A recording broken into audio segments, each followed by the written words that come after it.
I'm so happy you're here. This is my master's research performance. It is based on a very small group of people, my class, so this piece may be a bit out of context for you, but it might not matter. You might have questions. If you have questions, there will be time to talk about it after. Yeah, thanks for coming. I don't know what else to say. Feel free to take pictures if you want. Yeah. Thanks. Yeah. Yep. This is me. This is my experience, and I'm glad you're all going to be a part of it. Woo! Oh.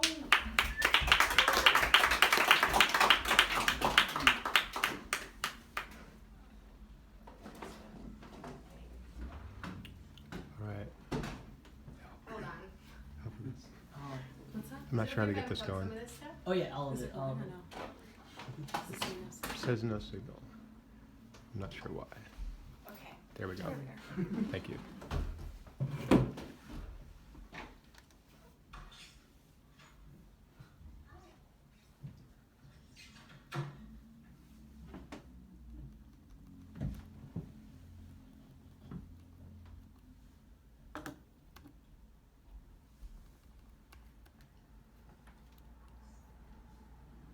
I'm not going to pretend it's anything else. That's all I have right now. I'm going to tell you about my biases in this video. I am a white woman.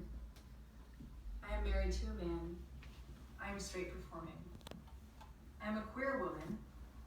By that I mean I'm interested in female identifying people, as well as male identifying people in a romantic and sexual way. I am conventionally attractive. For example, thin, blonde hair, blue eyes, no deformities, no disabilities, no speech impediment. I am Jewish, but not a practicing religious person. I consider myself happy. I also have developed a recent interest in puppies.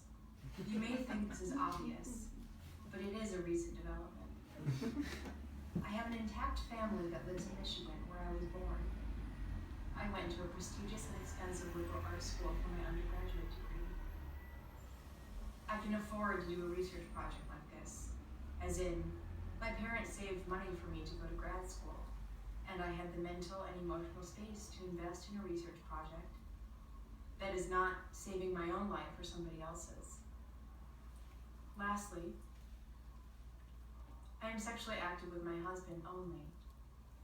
Normally, I wouldn't share that information, but it applies to this project because my research is about performing sexuality in the classroom. I have a complex history with feminism, in that most of the self-identifying feminists I have met have found something in me they have firmly disagreed with. Enforce a taboo-wearing, Kathleen Hanna-loving, no leg shaving, yelling is always good agenda. When I would historically be in groups of all women, it would always end up involving everyone having to love their bodies, having to show their bodies, performing their sexuality and comparing bodies. I was made to feel strange that I already loved my body in my own way. The issues I would later have with it had nothing to do with fear of being naked or being naked in front of people. There has always been competition in groups of women about sex. Talk about the kind of sex one is having, who it is with, its frequency, its quirks and normalcies. There are discussions about period tracking apps and how they are great because they tell you when it's safe to have unprotected sex. To me, this is just to prove that they are in fact having any sex at all. Multiple books that have been published recently by women that are considered edgy and politically relevant and feminist have pages and pages devoted to describing one woman's sexual encounters in graphic detail, as if it is a shocking realization that women can talk about having sex at all. I never felt like I fit with feminism, with groups of women. I was told I was doing it wrong if I didn't want to talk about my vagina, didn't worship Kathleen Hanna, didn't think bell hooks was still the most relevant text to revisit, if I didn't want to be angry whilst crocheting. It didn't even occur to me until 3 years ago that I was allowed to not like Riot Girl. I always related to women who spoke their mind but didn't consider themselves special. Women like Aaliyah, Liz Phair, and Kat Marnell. Or these women at least didn't need to scream to the world that they were special. I am so sick of hearing women scream. To me, feminism always meant that if you're a woman, you could be whatever you want it to be. And that without your female relationships, you would be nowhere.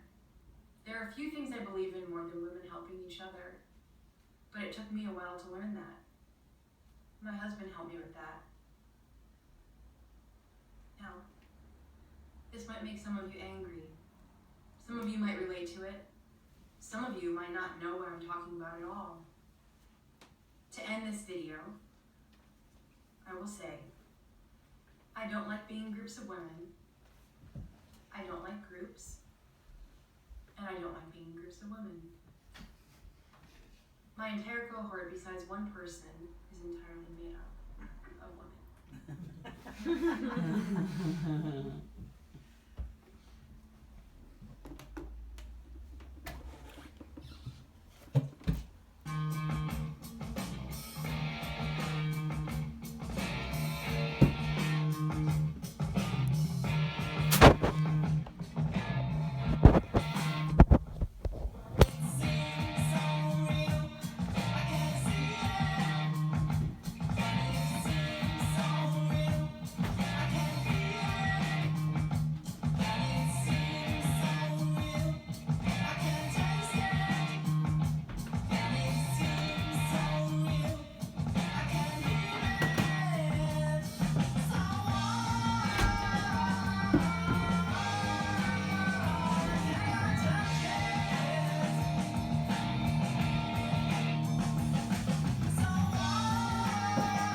After the role plays, other groups come together to discuss the exercise.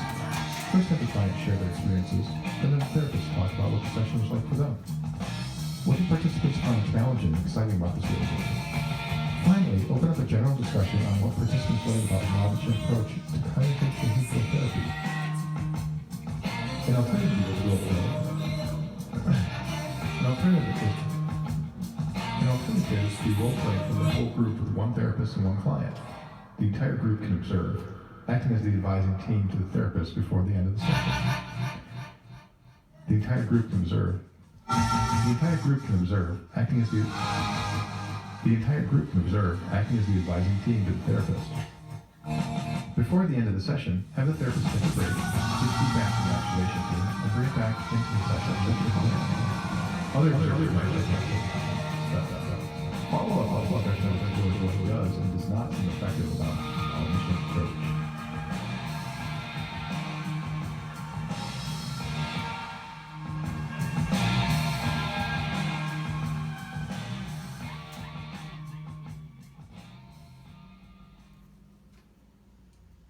We're going to start with S&M. What? Sound and movement. Actually, S&M is a form of having sex, not just a drama therapy term. It actually requires some tying people up and whipping and more pain-induced pleasure activities. Yes. Glad I'm not the only one who was thinking about that. Alright, moving on from the S&M warm-up. What keeps you up at night? The fact that I'm religious and I like to have sex. I have a boyfriend. We're good. I trust him. I have a boyfriend too. I'm thinking about if... Never mind. I'm queer too. You know who you and your husband remind me of? My Uncle John and Aunt Sally. You two are so Uncle John cute and Aunt and Sally. wholesome together. You two are so cute and wholesome When I together. walk into the room, everyone has to move out of the way. I'm really good at it. Good at what? Having sex. I have sex all the time. How? Did you read chapter 2 yet? I'm having the hardest time with it. I haven't had sex in a really long time. It's weird. I think it's the program's fault. I have no sex drive whatsoever. I can barely feel my body. I'm getting skinnier and skinnier. I don't want anyone to touch me. I'm getting sad. This isn't normal. Everyone else is having sex all the time. What's wrong with me? This must mean something is wrong with me. This must mean something is wrong with me. I just can't sacrifice my body right now. It's all I have. Because I have no space and no time. This is the only way I can have space and time. I can't tell anyone this. Why not? Haven't I already said why? Not really. This is already making me uncomfortable. Can we just forget about it and pretend that my sex life is normal, like everyone else's, and as soon as the lights go off, that's all I want to do is have sex. That's what everyone else does. But that's not what you do. No, not right now. The thought of sex makes me groan in dread. Not moan. Groan. Why? I don't know. I just don't want to. Are you still attracted to your partner? I am. Are you sure? Yes. What's the problem? Please stop chaotically problem solving this for me. I just want to help. So now I have a problem? It's a problem? It's a problem. It's a problem. I'm a problem. I don't like it. I don't like this. Please leave. Let's just pretend everything's going well. Let's just pretend that I'm tough. Let's just keep pretending that I'm getting things done. Because I am getting things done. Like I always do. And I'm doing them well. Because I'm strong. Right? Please tell me I'm strong. I'm so tired of being strong. My client said I was so pretty. What? Let me say it one more time. My client said I was so pretty. Did your client tell you that? No. I think he's in love with me. So uncomfortable, you know? Wow, I'm just so uneasy to know he thinks of me in that way. He thinks of me on his own time when we're not together. Has that ever happened to you? It's not a competition, you know. Graduating from the program and completing all of the assignments, that's not a competition.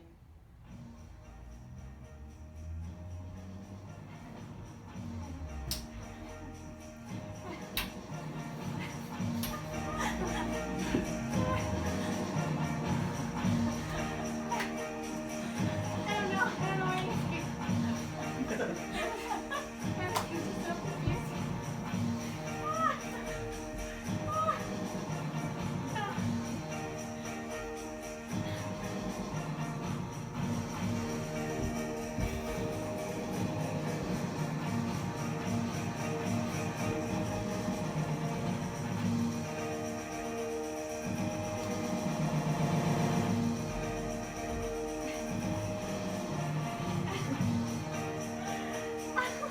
Oh my god.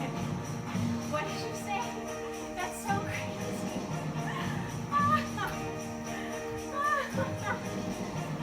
so exhausted. How much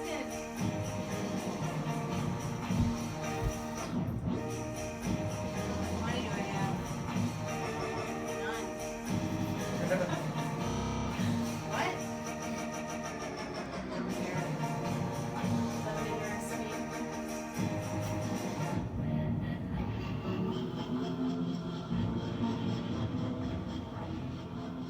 You could be happy. You have no idea what happy even means. You said your partner's gone? Why do I always feel like I have to say partner? It's as if husband is too heteronormative. It's like I'm admitting there's a hole inside of me. And I'm afraid of what people will think. That I'm Christian, that I'm square, that I'm like all those other people. I think that's the one. I think that's the real one. That I'm just like everyone else. But what would your vagina say, Emily? God damn it! See, not Christian, not Christian. It doesn't want to talk to you, is what it would say. It doesn't want to talk to anyone. And that's okay, right? Is it okay? Fuck! Can I say fuck? Is that fucked up? For some reason, I don't feel like I can declare myself one way or another in here. And if I do, does that make me a bitch? And if I'm a feminist, I'm supposed to be okay with being a bitch, right? Or am I supposed to be mad about it? Also, don't hate me for making this piece. Also, is it weird or empowering that I'm obsessed with my own breasts? there's that fucking word again, empowering. It's like that word was invented just for us women. For us to feel like we could just be so strong. Empowering. I'm so empowered. What other empowering activities do you have for us today? What about you? What about the group? What about you? What about the group? What about you? What about the group? What about you? What about the group? What about you?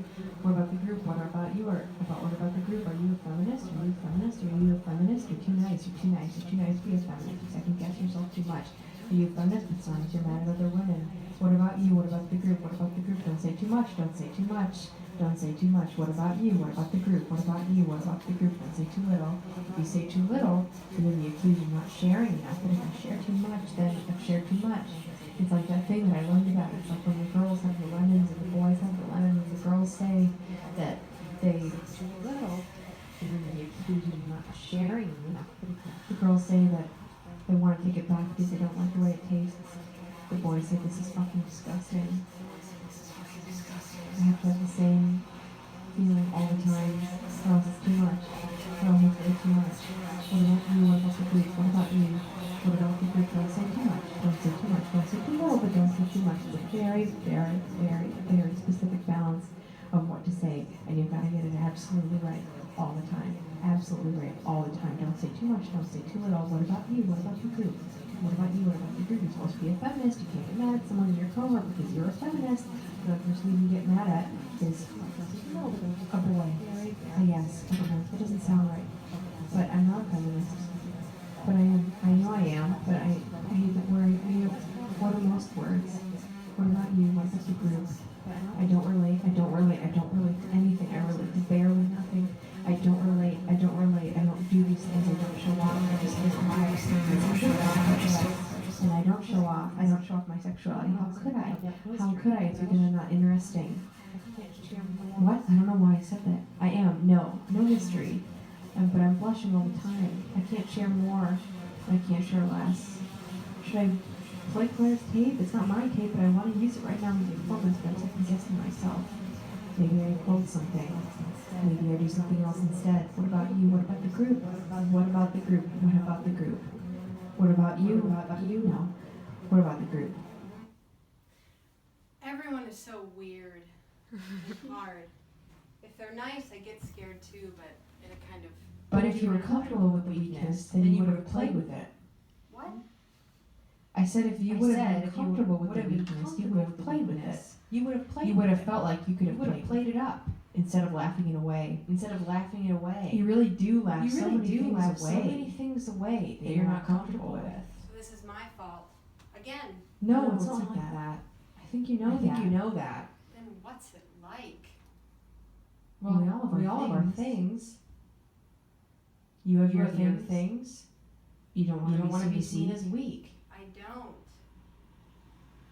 Why? That's for a different performance, I guess. But I fear it's because people think I'm weak all the time.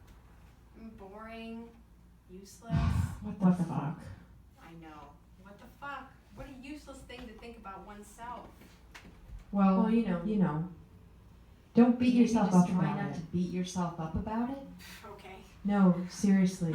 Just don't. No, seriously. For once. Just don't. For once. Try it. Try not to beat yourself up about it. I'm angry that I even have to say that to you. There is a part of heterosexuality that has always embarrassed me. But are you depriving yourself for the sake of the group? But are you depriving yourself for the sake of the group? But are you depriving yourself for the sake of the group?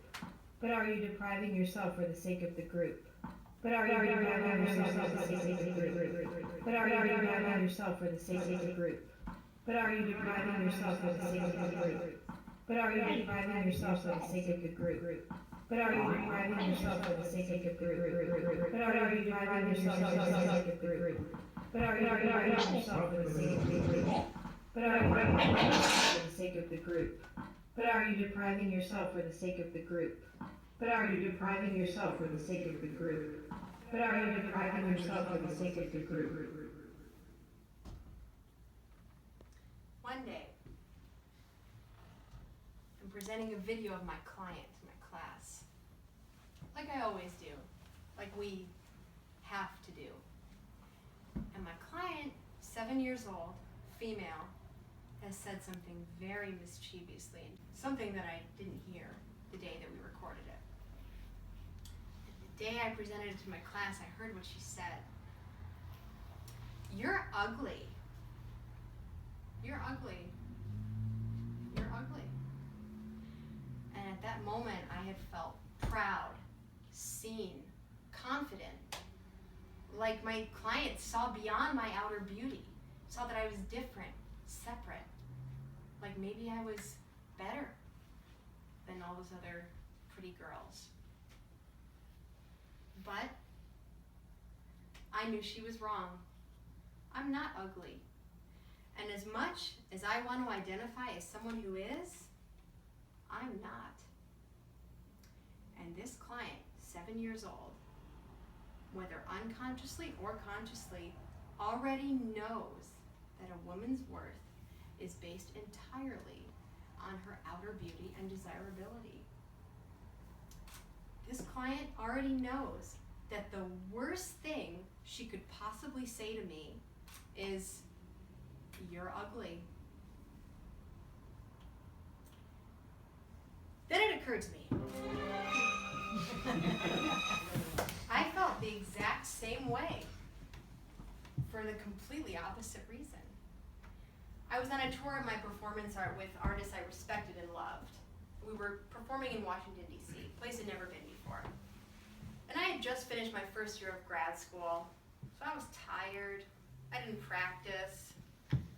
I was just kind of along for the ride. And I was about to go on stage. I turned to the person next to me and I went, "Hey, at least I'm hot, right?"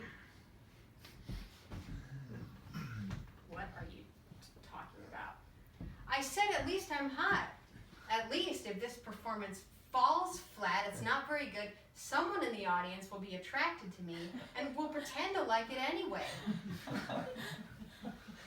In reality, my performance was sloppy, unrehearsed, and quite frankly, just not very good. But I knew that the audience was going to make the decision in a microsecond about whether I was deemed fuckable or not. My performance didn't really matter anyway. "At least you're hot" was the absolute best thing someone could say to me.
So the fuck what?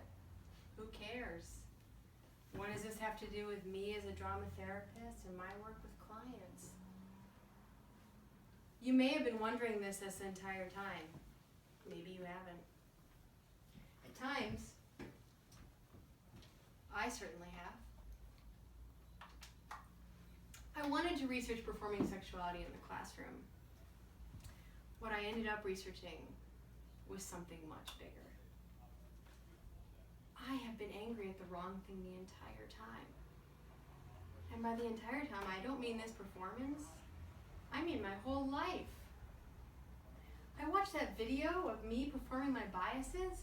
It's like watching a completely different person. I was so angry. I was angry at women. I was angry at feminism. I was angry at my classmates for what I thought were manipulative attempts to perform desirability in a group. I was angry that people would think I was too normal because I was married to a man. In reality, I was really angry that being off the market might hinder me in some way, that being unavailable was a detriment. In reality, I was angry at the trap that we are all in, the cage that we as women are constantly in. I'm angry that we as women and we as people, we believe and we know that our worth is based on our desirability, our outer beauty, and essentially whether someone wants to have sex with us or not. That someone could want to have sex with us or not. When I watch that video, it's like watching someone who's been tricked. It's like watching someone who's been tricked at being mad at other women and my classmates for what I thought were being complicit in this. Now I realize I am just as much a part of it, and it's happening in every facet of society. We have to perform our sexuality everywhere we go, because if we don't, we'll be deemed invisible. We exist if we're desired by those around us. So, that's the end. And I will end this with a question. Can we get away from this? Can we break this? If so, how? We have a few.